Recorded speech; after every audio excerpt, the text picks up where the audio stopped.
Ah, the dirty old blog.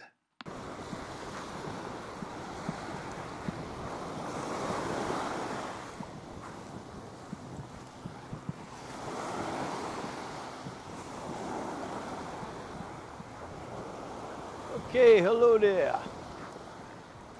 How's it going? So this is the fourth blog, and identity.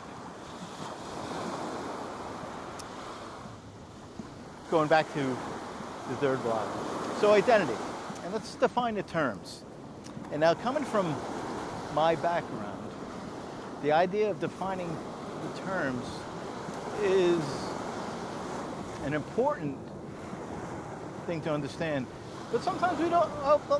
I didn't know about it for years. So, well, let's see, right? And I heard a guy say nescience. Nescience is the absence of knowing or knowledge of something because the information is not available. So that is not the person's fault. And ignorance, well, ignorance is the knowing that information is out there regarding something, but choosing not to know it. It makes you ignorant of something. So anyway, a lot of people understand this, but I'm just giving this. Anyway, I'll just go on with it. All right, so I got the definition from identity from a very common paperback dictionary, which you use for colleges and such. So, identity is derived from the Latin idem, idem, which in Latin means the same. And I thought it was interesting. There were two words, there were other words, but these two words are derived from that Latin word, idem. And identical. So the definition of identical: one, the very same; two, exactly alike. Now identity, which we're going to be talking about, the first definition is the state or fact of being the same. Now 2a, the second definition, A, the state or fact of being a specific person or thing, individuality, which seems common, right? And then 2b, 2b is the state of being as described. So, that's the definition of identity. And now, identity is an important factor that I think, well, for myself, we just take it for granted. And I'm going to introduce something else here, the trivium. The trivium and the quadrivium, which I've kind of came to my attention a couple of years ago. And it has to do with, well, let me just break it down. This will all come together. I know it's a little bit scattered, but hopefully I'll make it coherent. But bear with me. Now, the trivium is grammar, logic, and rhetoric. And it is a system of thinking that brings one to the discernment of the truth of a situation or the fact of a situation. So the first part is grammar,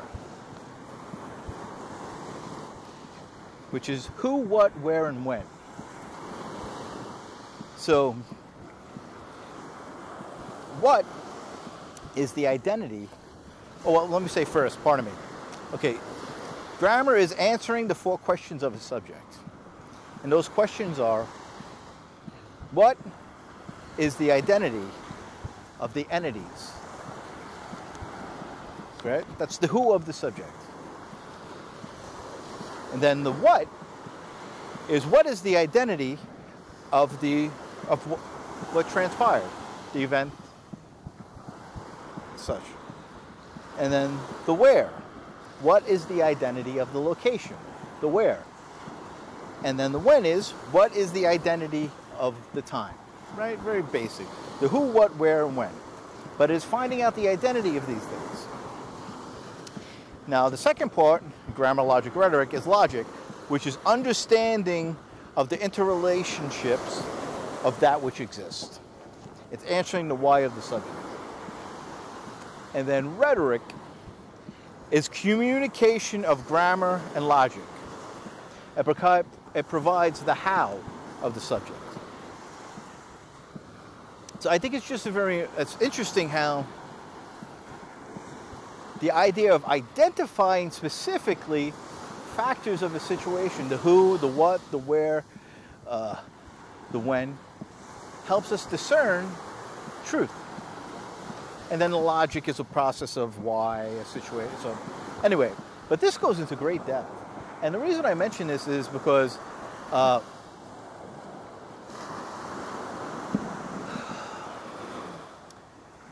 it gives clarity of thought, these types of kind of modes of thinking. And you can go to you can go to Gnostic Media, Jan Irving. You also go on YouTube. He has interviews with Gino Detting, and I think it's like 49, 48, and 50, and they go into the trivium and the quadrivium. And you can go to where I got this is Tragedy and Hope, Richard Grove, and see the thing is that, but these people are putting forward is that it used this way of skillful thinking. A method of discerning truth we used to be taught in a way, and that that a student would learn how to learn, and they would through grammar, logic, and rhetoric, once they understood and learned that method, they could learn any subject on their own if they had the ability to or wanted to. But our new educational system is more of teaching children to capitulate to authority, and more of regurgitate memorized answers. And they, what they assert is that, and I believe it's true, is that the education system has been intentionally altered from the basic learning in the grammar, logic, rhetoric, that they change the structure of this method around so people, it's not coherent, and people have to depend on an authority telling them how to do something and not learning how to do it for themselves, basically. All right, I'll leave it at that because it goes a little bit into depth, but it's important, this idea of identity. Okay, so now that I'm done with that, I think one of the, and I'm going to try, like I said, I want to try to just talk about these things off the top of my head because of having my own relationship with what we're talking about, because I think it's important. In the other blog, we were talking about identity and how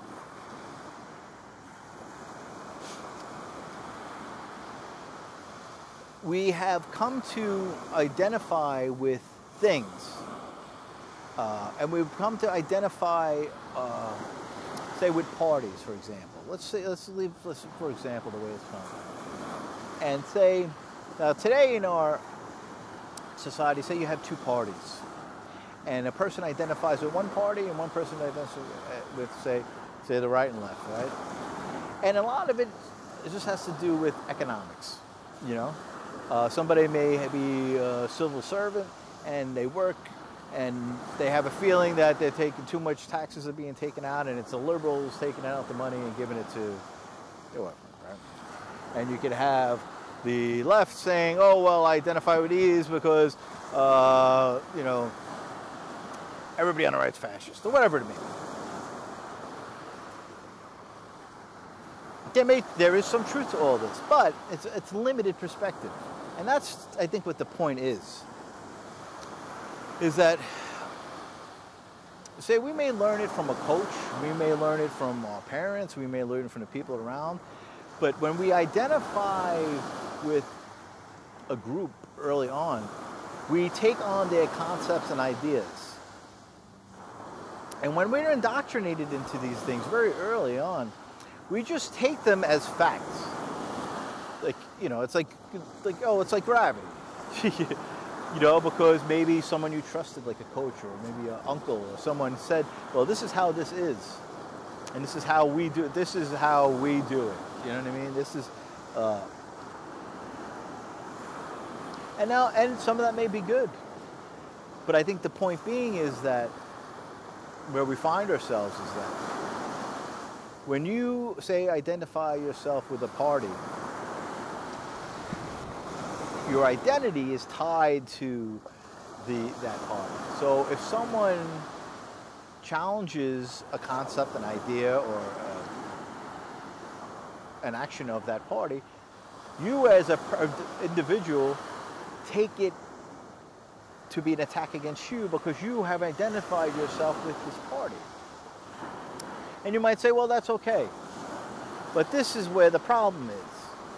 People who understand this misplacement of what it is as of an individual identifying himself with the collective, that it's a part of his inherent self, they can be controlled. And how is this so? Well, through commercials, through public relations. I mean, this is what public relations is. It has been, it's propaganda. It has been, you could look up Edward Bernays is one of the guys. He was Sigmund Freud's nephew. And what he did was they literally used psychology and brought it into the public arena and used it through public relations. It was propaganda, but they knew that propaganda had a bad smell because of not the Nazis. So they turned it into public relations. But it's the same thing. And this is all from there. You could read propaganda from Edward Bernays. I mean, this is all documented in literature. This is not opinion. This is fact. And I'll give you an example. There was a company who created one of the first companies to create instant cake mix.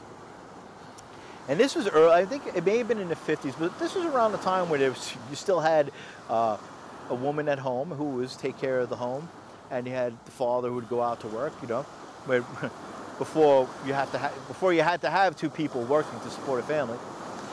Well, one of the things at the time was a mother, wife, the homekeeper, would usually cook all the meals and would make it at home and felt it was, and took pride in this. And so the situation was, this company made this instant cake mix. And all you had to do basically was add water. And they had a test group. And they had all these wives come in. And they went in, they made the cakes, and they said, oh, wow, this is great. But when it came to asking them at the end if they would ever use it, they all said no. And they couldn't understand why, because they just loved how easy it was when they were making the batches. But when it came at the end and they said, would you use this for your family? They said, no, I wouldn't. So they had big money, so who did they get in touch with? Edward Bernays. Sigmund Freud's nephew, who used psychology to turn into mind control, basically, right? Or, I'm sorry, commercials. So they went to Bernays and they said, we don't understand. When they were using the cake mix, everybody loved it. But when we asked them at the end if they would use it for their family, they said no. He said, well, let me look at this again. And then he said, I understand. I'm just going off the top of my head to get cut to the chase. He said, well, what you need to do is add an egg. I said, why? He says, just do another test group, add an egg, and let me know what happens. And so they had another test group. They added an egg. All the women loved it. The mothers, the wives loved it. And then when they asked them at the end, would you use this in your home for your own family? They said, absolutely. And they said, son of a bitch, what the? I don't think they said that. Or maybe they did. So they go back to Mr. Bernays, the sly fox that he was, and he said, well, what? Hey, Bernie, Bernie baby, what do you got up your sleeve there?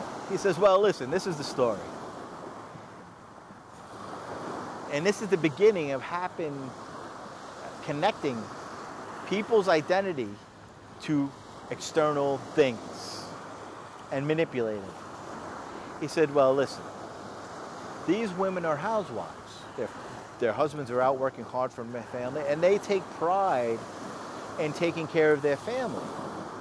So with the cake mix, just adding water, most of the women, they felt like they were taking a shortcut. They felt like they were not going the full length for their family. So they felt guilty about using the cake mix. He says by adding an egg, that little extra step and having to whip it up, they felt like they were still going through, and he's going through and doing their full duty for their family. And they said, son of a bitch. So, and it goes further where they went down into South America and robbed banana plantations and stuff. But this is what our society, we have trained people, we had to sell things to people that they didn't need. So we had to have them identify with these products. And they went further and had people identify with their party. Because what they can do is they can control you, they can shame you. And now they've gotten to the point where in the public arena of politics, they can just use push button words. And here's an example. This is a silly example, but it works, right? It's like someone saying, you like to suck big moose balls. And the guy's like, no, I don't. I'm not a moose balls. And he gets upset and reacts. Well, it's the same game. You're a liberal cocksucker. You're a Nazi. All these words are just words that are geared to attack a person's identity. And what the main point is to cut past any of the discernment of grammar, logic, and rhetoric, or just the idea of thinking what's being said and going straight to an emotional reaction.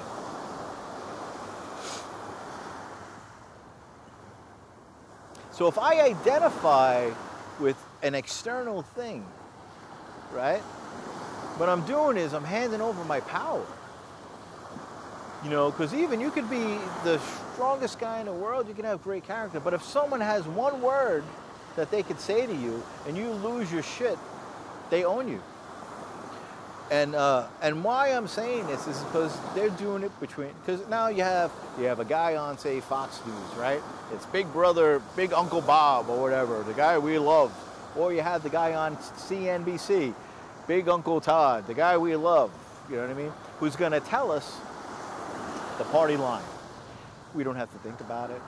But we know that everybody that we know that's on that team is listening to this, and that's the way it is. But what we don't understand is that it's the same game. And when they go out, send people out the bar or at the game, all they have to do is say a word, and they, oh yeah, you know what I mean? Or they're at the fucking coffee shop, fucking, oh yes, whatever the fuck it is. You know what I mean? It's the same game on both sides. So that's the problem with identifying with an external concept or team or idea that has not come in from our own discernment. And that doesn't mean all these things are wrong, but it's divide and conquer, and they're using it against us. This is what that's about. Identification with the external. And so to know thyself is to start being aware of these attacks. How am I reacting emotionally to some external force? Because the truth is like any time that I react emotionally to something someone else is saying or something, an image I see on TV, I'm totally I'm totally giving over my power to someone else. And we're being controlled like this. I'll go a little bit further in talking about identity. There's this guy, and we'll talk about the idea of resurrection. Some would say that the true resurrection is to die of the self, and not of life, not of the physical death, but like Vedanta was the end of knowing. Meant the Vedantas like the Vedas and all these guys, whatever. It doesn't matter who, it's just what it is. And basically what they were saying is the ego, that which we see as the I, is all memory. It's all our memories of the things that happened in the past. The image we have of ourselves, whether right or wrong, because our perceptions are always a little bit off. We can't see everything. And sometimes a situation goes down and we have our own kind of relationship to it, but we have an image of that as we see as ourselves. So we always have that image that we bring to the present moment, and when we're in the present moment, we're kind of augmenting the image to meet the moment. And then we want to make goals for the future, or we have some idea, but actually what we're doing at times is we're just making plans so the image we have of ourselves could be different in the future. I'm probably not explaining this too well. So they would say, die of all of that, which simply means is do not live in the realm of memory, the realm of thought. It's to be present in the moment, and not to be meditating on some mountain or levitating. It's just to actually be able to observe the moment without it being filtered through the mechanism of memory, thought, the image that we have of ourselves, which is normally comparison.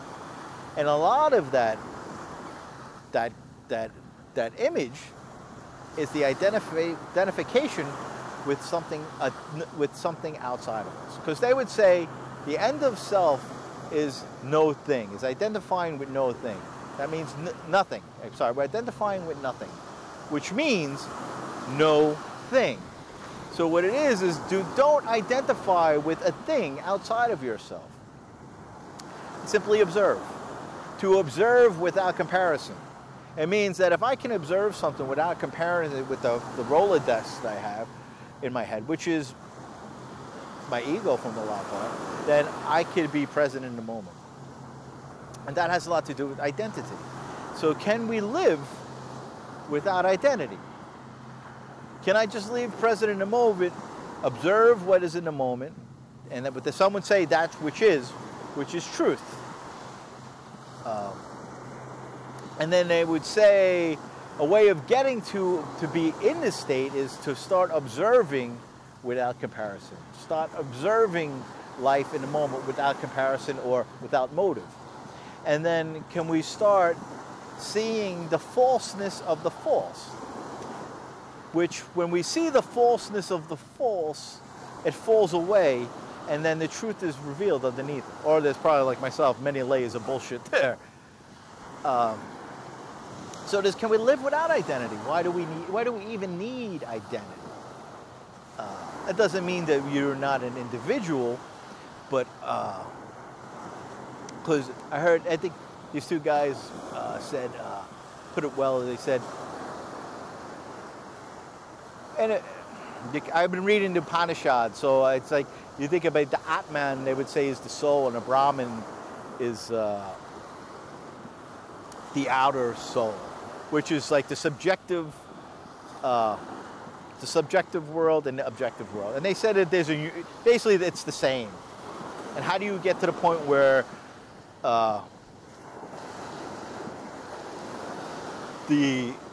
basically that the subjective soul is the same with the objective soul, which is the outer world? I don't know, I'm probably not explaining this right. But it reminded me of this guy was speaking, David Bohm was talking with this guy, Krishnamurti, and basically their idea of, well, actually David Bohm, his idea was that the implicate order and the explicit order. And now I just jumped off. I'm probably just jumping totally way off. But basically that life, it's like when you boil water and all of a sudden the bubbles come up from the surface. There is life underneath. We explicitly see just the water, but then when you heat it up, you understand that, oh shit, there's other stuff going on, implicit, the implicate order. Anyway, I totally went off topic. But these are interesting things to look at in regards of identity. Because basically, the word is not the thing. So even the word identity is a construct of the mind, of the life. So it's just a sign, it's just a symbol. None of the words that we speak will ever actually be that. And so we get caught up in the realm of thought and concept and idea. So what are even the word identity is a word. So it's the map. You know, we live in a world where we've been stuck in thought because we've been trained to identify with the external. And so we live in that external map. You know, the map of the land is not the land. But we live in that. All the division are artificial barriers created by the thought of man. And the thought of man is secondary. But we live in a society, we live in a world that is being manipulated by the thought of man. And that's part of the how we're being divided. And I'm going on way too long here about identity. But it's true. But you look at the situation in the Middle East. The Middle East they were all nomads, living on the sand on camels and horses. The British went in, they carved it up, they put up artificial barriers, they gave it names, they labeled it, put kings there with titles and all this stuff. And now we're over there saying, oh no, well these people are they can't get along. They're fighting. We have to go in and save these people. That's a bunch of bullshit. It's a con. They're creating. Anyway, that's going. It's these ideas of identification, how it can be manipulated, how a word can be, if not defined, if we don't define the terms, they identify a word, identify a subject, then the connections to it can be manipulated, and we're able to be deceived, and it takes us off of what is actual, what is the truth, and we do it to ourselves. If we identify with something externally, before we really come to understand the nature, our true nature, then we're kind of secondhand citizens. We're secondhand human beings. And that's not right. And why I'm talking about this is like it's being done on purpose, because it's divide and conquer. They don't want people. We've been the subjugation of nature is creating an artificial division, which is the division from a human, that which we call a human being, from nature, which is their natural state because they are nature, and then man, forgetting that or not knowing that this artificial division has been created, which has removed him from nature, from his natural state, which is wholeness. Everything is connected, everything is whole. Every human being on the planet, which is just another name, now has been given identities that are different races, different nations, different countries. These are all artificial divisions. And what it has done is that then we're all so divided, and now now each individual is totally divided, that they The individual that is, his identity is caught up in this, the synthetic world is what I call it. They need to reach out and feel like they need connections with other human beings. But now we don't understand that initial division has been divided, that we use the same artificial means to create teams and groups, and it's secondhand, because the division really doesn't exist. But we're acting as if it does exist.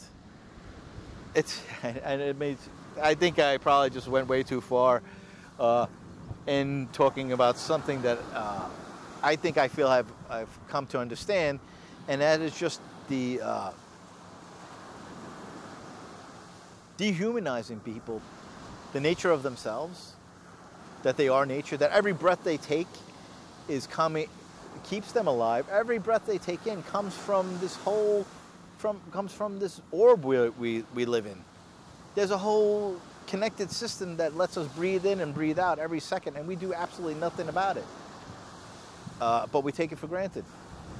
Everything we eat grows on a fucking tree, comes out of the ground, runs around, but we created these artificial restrictions on it so people can profit from what is naturally our connection. Our whole system exists, has nothing to do with free markets, but has to do with restricting humans who are a part of nature from their natural connections to nature, which subsists, which keeps them alive. Food, just space. They're trying to do it with water from each other. I mean, I'm going on now, but that's what I have to say about identity at the moment. Yeah. So I'm not sure. I think this may be long-winded, but listen, I want to do this off the top of my head and just speak honest about it. So I'm sure I'll get better at this as I go. So, all right, take it easy.